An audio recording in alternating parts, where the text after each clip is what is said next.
Откако во вторникот се одигра надпреварето од 16-тото коло на Трета лига Север, вчера се одигра надпреварето и во Трета лига Југ, Југозапад и Запад. Во рамки на Трета лига Југ се одигра надпреварето од 16-тото коло, каде лидерот Големо Коњер однесе висока победа од 1-4 против Слога во Лажани. Венец со минимални 1-0 го доби Питу Гуле на домашен терен. Екипата на Росома со 3-2 беше подобра од Влазними Јуниор, а пак Бучими Башкими 2008 ремизира играјќи 1-1.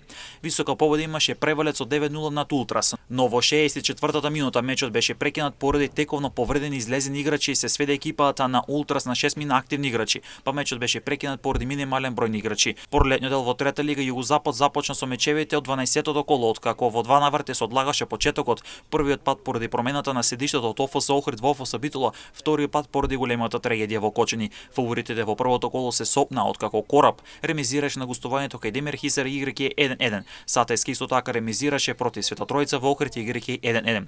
Реми со по еден гол од 1-1 имаше и на мечот меѓу Кравари и Евротип, а пак Влазними го загуби градското дерби во Струга од ланскиот второлигаш Карорман со 1-2. Надпреварот меѓу Славе Мешеиште и Велешта не се одигра, бидејќи гостинот на терен се појавил со тројца играчи. Во рамки на ова коло слободно беше екипата на Преспа од Ресен, која требаше да игра со откажаниот Светлос од Кукуречени. Во Трета лига Запад се игра надпреварето од 14-тото коло, во рамки на истото се играше дербито на колото меѓу Тетекс и Влазерими, кој не го дочека својот крај, откако мечот беше прекинат на 0-0 во 75-та минута, зашто истиот ќе се решива на зелена маса. Добруштина на домашен терен загуби од Трново со 3-6, Реми без голови на Вардар Брвеници Љуботен. Зајази го добе Влазерими од Слатино со 5-1, Джепшите беше сигурен против Речи со 3-1, а пак Дрито со минимални 0-1 загуби во Боговањот Камија.